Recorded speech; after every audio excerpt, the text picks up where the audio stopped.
Hello, everyone. My name is Katy of the Greenland Quilter, and I have a new guest. Her channel name, I'm going to let her tell you about her channel. How about that? So go ahead. Hi, I'm Mary Jo, and I have a YouTube channel, and it is called So Jo Quilty Stitchy Things. So Jo is not only because my name Mary Jo, but also because I sew a lot. I sew all the time. So people usually talk about not having their sojo. Well, I tend to have a lot of sojo. In addition to quilting, I make a lot of quilts. I also cross stitch, hand embroider, crochet, knit, and I do some diamond painting. Oh, that sounds like fun. Who influenced you to learn how to sew? Well, that that's this long story, I guess. Um, because I first started cross stitching. My mom taught me how to cross stitch when I was like in third grade, and I do think cross stitch is kind of the precursor to sewing because it helps you get familiar with sewing and, I mean, just stitching and that sort of thing. Then my mom did sew all growing up, but I had no interest in it. And then I didn't actually start sewing until home ec, and I made like some shorts and a bag, and I didn't want anything to do with that at that point in time. But I always cross stitched, hand embroidered, did some plastic canvas type stuff. I'm so sorry if that came across.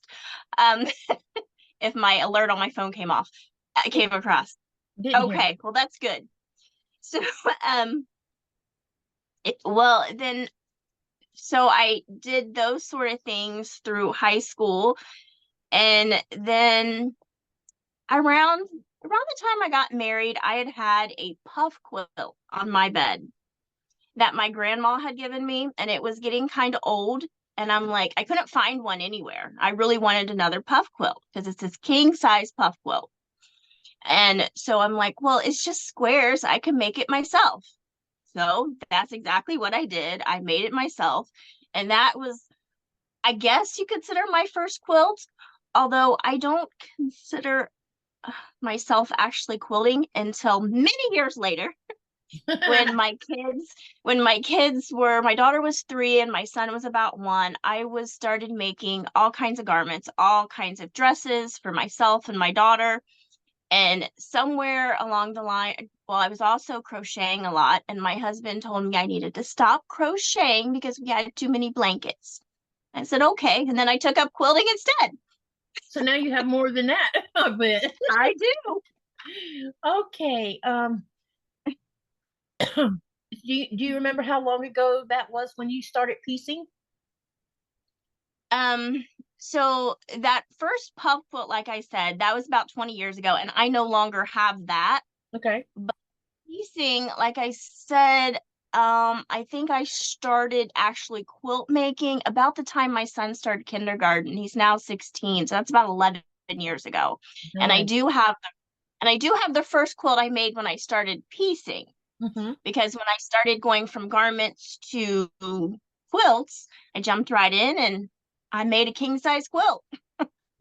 Awesome. Um, what are your favorite genres of fabric? Well, I like a little bit of everything. I love batiks, and other fabrics.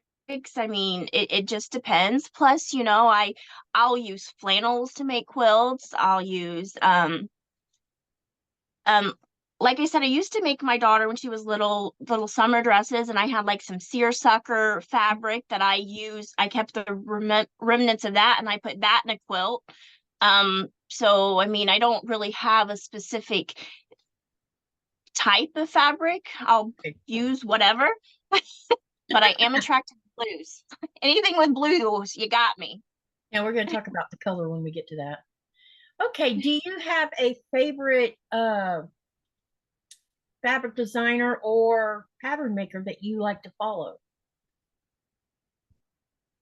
I don't have one in specific. It's just you like what you like and you don't like what you don't like. And then a pattern is just a suggestion anyway. So you can change it however you want. Yeah, I don't have a favorite designer either, so yeah.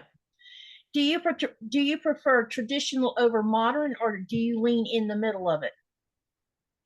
I would say in the middle. The only thing I don't do improv and I don't like applique. But as far as like a modern quilt or traditional quilt, I kind of just do what I like. And I think it's kind of hard too when people say they like modern quilts. Well, modern means different things to different people.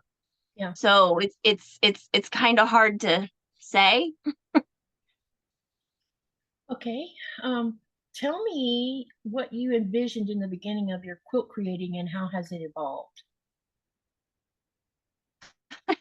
Well, when I first started like the piecing journey, it was like, okay, well, I'll just make a couple quilts for my house, give me something to do, and it has evolved to lots and lots of fabric and lots of quilts. What do And you like? Yeah, go and ahead. going back to that modern and traditional quilting, like I said, it's like modern. I think that's hard to define because it means different things to different people. Like my Bargello quilts, people's like, oh, well, that's modern. Well, I don't really consider it modern because when I go to like my Amish quilt stores, which I consider Amish very traditional, they have lots of Bargellos. Yeah. So it's like I don't really know what's considered modern other than I just know what I like and what I don't like. It could be it's based on the way you use the color for the Bargello. Because sometimes modern some you'll see the traditional piecing on a modern quilt, but the color is what made it modern because of the way it was used. So maybe that's what they thought. Maybe your quilt looks that way because of the colors. Well, I mean that could be, but like I said, it just means different people to Yeah. different things to different people. Yep. What do you like best about making a quilt? Do you like is piecing your jam, quilting your jam, binding? Which part of the process do you love the most? Well, I'm a little weird. I'm a pinner and I pin everything, absolutely everything. And I'm famous for my pen to tens Wow. that and that's my favorite part. I love pinning things together. Okay. That's the first hearing from someone that they like I pinning. know, and it's kind of weird, but I don't know. I like to pin. Hey, whatever works. What is the hardest thing about creating a quilt from your perspective? From my perspective, the hardest thing about it's probably loading it on the long arm. Not that that's hard, and it's much easier than trying to baste a quilt like, on the floor or a table, but it's just because the long arm I use isn't here, it's at my parents' house, so sometimes trying to get the time to go over there and do that, Yeah. and it's like just loading it is like this tedious process, and then once it's loaded, you're good to go, but it's just the process of loading it on is it's just the hardest, and it's just a mental thing, I think, and a Okay. time thing. So, so how many quilts do you think you currently have combined between finished and quilt tops That I've made or that I have currently at my house. at your house? Well, I did a trunk show that I had over 100 quilts in my house that were finished, Wow. and I did a trunk show where I thought I had over 200, but it ended up being 130, but I have more there, so 300-ish maybe. You've been pretty prolific then. Yes, I sew a lot. Like I said, that Sojo name, I sew all the time. Something I don't haven't really talked about on my channel is I work in healthcare. Hmm. Working in healthcare, you can see people's lives absolutely fall apart. Sometimes that happens quickly, sometimes that happens over weeks, months, years, even decades. Yeah. And you see those pieces kind of fall apart. Hmm. Well, quilting for me, if the fabric represents someone's life, I can control how that falls apart, and then Hmm. I can take all these different fabrics or lives and put them back together and create something beautiful, and then use it to comfort someone else. So that's kind of what quilting is to me. It's a therapeutic release sometimes of those things, those heart wrenching things that you see in healthcare. Oh, that's beautiful. I hadn't thought of it that way. That's really great. So I'm going to pin you here, and I would like you to share your first quilt with us, and tell us about it, and then tell us about the one behind you afterwards. Okay. Okay, go ahead. So the first quilt I made when I started piecing, because this was after the puff quilt that I had made, is kind of this quilt. Oh, It it's is a pretty. king size quilt. Oh, what's the name of that pattern? I know there's a name for that pattern. I have no idea. When I started like piecing, I didn't really have like a teacher that taught me like quilting per se. I just jumped in it. I found it was a free pattern online. I did it, and I like big quilts, so I was like, go big or go home. So let's king size it is. But I will say, I didn't know anything about the quilting aspect of it. Yeah. So there is no quilting in this. Absolutely. It is Oh batted, top, no. and a back. Wow. And I don't even know what I did with this binding, because it's like I don't know. It like I'm not even sure. But it's together, Yeah, it looks right? together to me too. Yeah. It Wow, is that's amazing. together. Okay, tell us about your Bardella. So my favorite type of quilt to make is a bargello. I love bargellos. I don't know why, I just do. But there's one of my bargellos.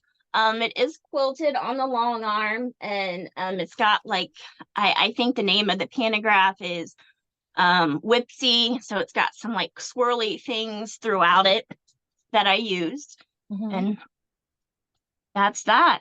I mean, that's my bargellos are probably my favorite quilts, finished quilts. Um, then I do have this other quilt that is pieced. It is not quilted. Okay. And I think it's 100 by 100, and it's a Judy Niemeyer paper pieced quilt.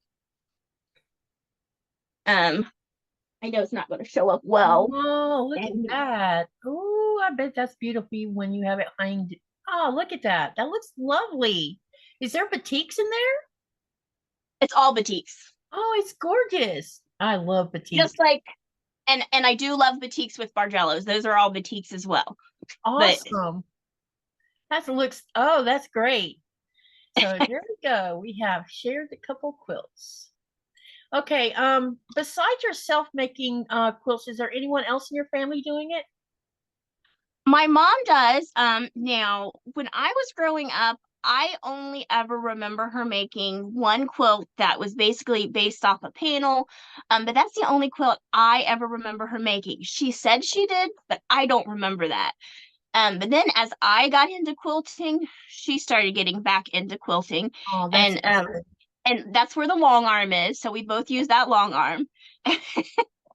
And so there's that. I also have two cousins, they're twins, that I've done some different shop hops with, and some quilting classes or things with at times. Oh, that's So cool. What is your go-to sewing machine? I have a baby lock. My go-to is I have a baby lock accomplish, which is a straight stitch, fast machine, 1500, 1600 stitches. That is my go-to machine. I also have a baby lock soprana that has more of the computerized fancy stitches, but I tend to stick to, I go fast. I pin everything, which slows me down. But once I'm at that sewing machine, it's boom, boom, boom, boom, fast, fast and fast. That's great. Um, do you have any other, well, what kind of long arm do you have? It's a gamble. Okay. I've seen a lot. Me and my husband did 45 shops in Florida for the shop hop, and I Mhm. saw some really older gamels in some of those shops. And then I don't remember the name of a couple of them, but there was a couple of them that I had never even heard of, that I've not even seen in the market. There was a couple of them that had those in there, and there was one shop where they had four gamels, and it was different sizes of gamels. It was pretty Mhm. crazy how many she had in that shop. And she said that she kept them busy all the time, all of them. Yeah. So I think she must rent time out for people to come and quilt as well, from what I gather. Okay, do you have any other hobbies that you like to participate in? Yeah, I cross stitch, I hand embroider, I crochet. I do some knit, although knitting I am still a beginner at. I am much more comfortable with crochet. I can crochet just about anything. And I also diamond paint. Um, I used to dabble in jewelry making at one point in time. I don't really do that anymore, but I've done that. Cool. Um, when did you start your YouTube channel and what were your goals in the beginning and how have they developed over time? I started my YouTube channel. It was about a year and a half ago. And I had no goals when I started. It was just really, let's see what happened. My whole point was just to kind of meet people, share, find some people that like to do what I like to do. Because I am a very introverted person. I'm homebody. I don't go out much. So it was just that was my kind of goal. Um, Now I just recently reached that 1,000 subscriber mark, which that was a huge goal. Congratulations. So, I'm just kind of see where it takes me, right? That's great. And congratulations on reaching that 1K. Thank you. Okay. What is your guilty pleasure? And it doesn't have to be related to quilting. Oh, guilty pleasure. Ah, well, I just spend too much on fabric. Some people it's chocolate, some people is, other things. Okay. All right. Now what we're going to do is play a little rapid fire where you have to think on your feet, kind of like some of the questions will be single answers and some won't. Some will have multiple. So the first question is, what do you wish you had invented relating to the quilt industry? What do I? Probably the long arm.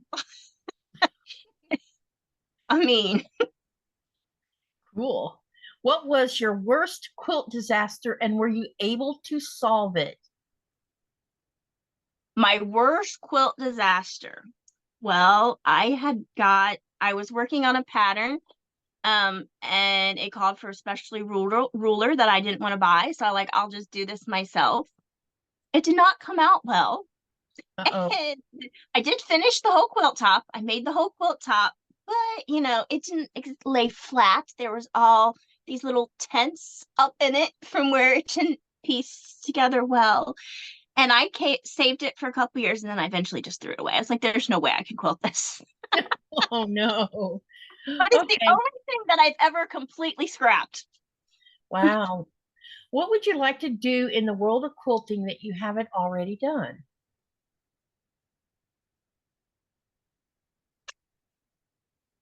I don't know. Um, I don't really know because, if there's something I want to do, I just kind of do it. I don't when the time comes, it's just, oh, well, we're going to do this. See what Okay. happens. Okay. What is your favorite color and why? Blue is my favorite color. It doesn't matter the shade. I love all blues from navy to the lightest pale blue, the brightest, anything in between. Why? I don't know. I just do. Okay. Okay. Now, what 5 skills should a beginner quilter learn about to help them become good quilt makers as they learn? Well, of course, the 1/4 inch, most important. It's going to be that 1/4 inch. It's like the foundation for all piecing concepts is that 1/4 inch. Um, Next is just kind of accepting that mistakes will happen. They're just going to happen. And I'd have to say, perfection is just an illusion. That's right. It is just an illusion. I mean, I don't think there is a perfect quilt out there, and I know the Amish say anyway, no quilt should be perfect, right? Mhm. So it's just it perfection is unattainable, but it is an attainable illusion. Okay, that's great. And I mean, and also I would say like patterns, I think a well-written pattern is more important than what the skill level says. Because I think even a well-written pattern, a beginner can do, even if it is more difficult, if it's well written. Yep. And there's so many different writing styles, and a lot of the Exactly. writing, yeah, and I've discovered in patterns that I can understand some patterns, while other patterns I'm like, wait, what are they asking me to do? And because I'm a visual learner, Yeah. that makes it even worse. And so if a pattern doesn't have a picture in it, I'm not going to buy the pattern because I could misunderstand the written directions. I've done that before where it tells you you're going to make a half square triangle. It tells you to draw a line down the middle of your 5-inch square, but it doesn't say you're making one. One or two. Yeah, Yeah. usually a well-written one will say you're going to make 2 half square triangles from that square. Yeah. I've seen this in a couple patterns. It just says you're going to draw the line through the middle, Yep. and then you're going to make a half square triangle. And then when you go read the rest of it, then it tells you down below that you're using Yeah. one. So I've done this where I've like, okay, so we're doing 2 half squares, so let's draw the lines, and then come to find out that was too small because I didn't understand the directions. Yeah, you don't know if you're sewing on the line or if you're sewing 1/4 inch on both sides of the Yep. line. And so, yes, and then you have to go through the pattern and read for where it is. Yep. Now, for me, when I'm making like some with the half square triangle, sometimes when they get into those 7/8 and 3/8 of an inch, I never cut that. I always cut bigger and then I'll trim down later. I'm not gonna mess with 7/8, 3/8, all that stuff. I don't know That's who the comes no, up with no, the no. eighth ones, their eighth one. Huh? And how about a 1/16? Or I've seen 1/16 and something else in a 16th, and I'm like, what the heck is a 16th? I had to go Yeah. look up what an eighth was. I mean, I can read my ruler, but you take for granted some of those little marks mean something else. And Yeah. it's like the first time I saw one where it asked me to do like 5/8. I'm like, what's 5/8? Oh my gosh, now I got to go look that up, Okay, suggest 5 tools that every beginner quilter maker should start out with and why. Well, I mean, number one's going to be you have to have a sewing machine. I mean, unless you're hand piecing, but Mhm. a sewing machine, rotary cutter, just because that's going to give you more precise cuts than trying to use scissors. Mhm. Um, a ruler. When you're first starting out, I would say the long ruler, the 24-inch, the 6 by 24-inch, or whatever it is. However, I do believe that for your first quilt, definitely the long ruler, but as you make your second quilt over, I believe in the stripology ruler. I mean, I use that for everything. I cut everything out with the stripology ruler because it makes things so much quicker and easier. That is And on my bucket list. My yes, husband says I can buy one. I just haven't got around to it. yes, I use it. I cut it with everything. And for me, I would say pens, but Yep. that's just my style. Everybody's different. Yep. Um, a lot of people do not use pens, but I use I do. pens. My pen is crazy too. So yeah. Um, And you need one more. oh my goodness. Uh, Seam ripper. I mean, you're gonna make mistakes. You're gonna need something to rip it out. Awesome. Okay, what advice could you give concerning how to take care of quilts to make them last a long time? Do you have any advice for that? I always wash my quilts in cold water. I do when I'm washing them the first couple times. I usually do throw collar catchers in. Um, but try to keep them out of the sunlight. Um, Okay. What advice would you give to a beginner quilter? like it just goes back to the perfection is an illusion. Okay, that's a good I answer. mean, mistakes are going to happen and you can Sometimes you just leave them and go with it. Other times you rip it out, and that just comes with experience of knowledge of knowing what to do, when to do it. But there's going to be mistakes regardless. Yeah, And sometimes definitely. those mistakes can create a whole new pattern that you didn't even know about until it happened. Mhm. Do you have any other advice? This is for all quilters. I think when quilting, you should bring your sense of humor, because those things are going to happen and you might as well laugh about it. I've had a few laughs myself. Okay, so that's all of my questions. Okay, can you tell us what days of the week you go live? I don't do lives. I have never done a live. Actually, I've never actually been on a live. I've been on a few premieres, but I've never went live. Oh, interesting. Okay, so when do you usually post your videos then, so people can look out for them? On Sunday, I do a weekly update and I post everything that I have worked on. I've usually worked on several quilts. I usually have a cross stitch project and some sort of yarn project going on, whether that's crochet or knit, usually crochet. And I show like my diamond painting and that kind of stuff. So I do that. It usually comes out every Sunday. Some Sundays I just don't get to it. I try to do every Sunday, but I am a mom and, I do have a job too. Yeah. So sometimes those things interfere. I also, throughout the week, will do unboxings or my fabric haul videos. I also work on some different sewing videos that I sew. I do a What Will I Make series where I take some sort of pre-cut and make something, which is usually a quilt, out of that pre-cut. And those are just throughout the week, random. I mean, I usually post anywhere from 3 to 5 videos a week, just depending on what's going on. Oh, that's cool. Okay. So we're gonna, all right then. So thank you everybody for watching our video today. Make sure you go visit her channel. And if you're not subscribed to her channel, go over and share the love.